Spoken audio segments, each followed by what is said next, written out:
बता दें स्कूलों के टाइमिंग को लेकर शिक्षक नेताओं का क्या कुछ कहना है, ये आपको सुनाते हैं।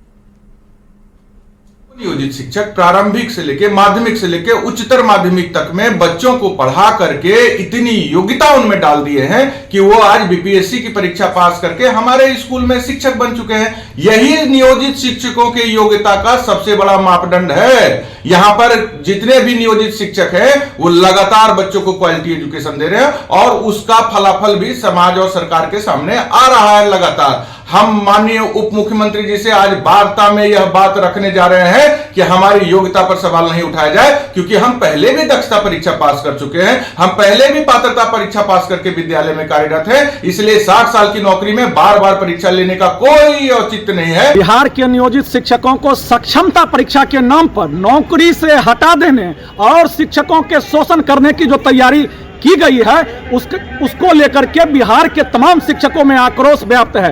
बिहार के तमाम 4 लाख शिक्षक दक्षता परीक्षा और सक्षमता परीक्षा, पात्रता परीक्षा दे करके ही उनकी बहाली हुई है। जिस वर्ष में जिस शिक्षक की बहाली हुई और शिक्षक बनने के लिए जो मानक अहर्ता तय किया गया था, उन तमाम अहर्ताओं को फुलफिल करके कि बिहार के नियोजित शिक्षक आज नौकरी में हैं। सरकार कहती है कि सक्षमता परीक्षा में बैठने के लिए आपको 3 जिला का ऑप्शन देना होगा और अगर आप इस परीक्षा के फॉर्म को नहीं भरते हैं तो आपको नौकरी से हटा दिया जाएगा। तो नियोजित शिक्षकों की बहाली 60 वर्षों के लिए हुई है और परीक्षा में नहीं बैठने वाले या अनुत्तीर्ण कर जाने वाले शिक्षकों को नौकरी से हटा देने की बात सरासर अन्यायपूर्ण है। और रजनीश हमारे साथ बने हुए हैं। रजनीश, एक तरफ सक्षमता परीक्षा को लेकर के पहले से ही शिक्षकों में नाराजगी थी, अब स्कूल की टाइमिंग को लेकर के यहाँ दिक्कत आनी शुरू हो गई है। हालांकि उनका ये कहना है कि अगर टाइम बदलता भी है तो उन्हें इससे कोई फर्क नहीं पड़ने वाला है, लेकिन सवाल यही है कि इसका समाधान कब तक निकलेगा। आज क्या कुछ हो सकता है इसको लेकर, कोई अपडेट?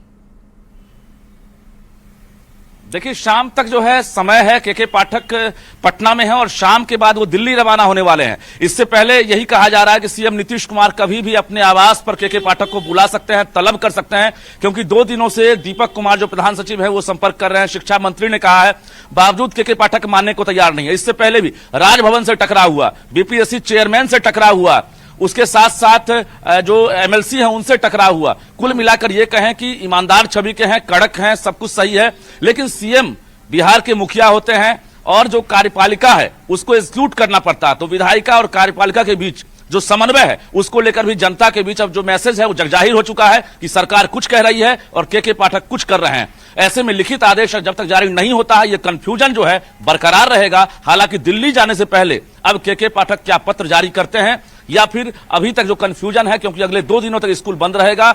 आज भी छुट्टी है, कल रविवार है और सोमवार को भी सरकारी छुट्टी है, तो 3 दिनों तक तो कोई कार्रवाई नहीं होगी शिक्षकों पर, लेकिन मंगलवार से फिर से जो है कंफ्यूजन व्याप्त रहेगा। अब ये देखना होगा के पाठक कब लौटते हैं या नहीं लौटते हैं, क्योंकि उनको रूठने का भी जो अंदाज उनका है वो जगजाहिर है। वो जब किसी प्रकार का दबाव बनता है तो के पाठक रूठ जाते हैं, छुट्टी पर चले जाते हैं। फिर से वही स्थिति दिख रही है कि आज शाम में वो दिल्ली रवाना होने वाले हैं। आखिर दिल्ली क्यों जा रहे हैं ये जानकारी नहीं है, लेकिन कब लौटेंगे इसका इंतजार सबको रहेगा। शिप्रा, चलिए रजनीश, आप इस पूरी खबर पर नजर बनाए रखिए। बहुत बहुत शुक्रिया तमाम जानकारी के लिए। तो आज का दिन बेहद अहम माना जा रहा है।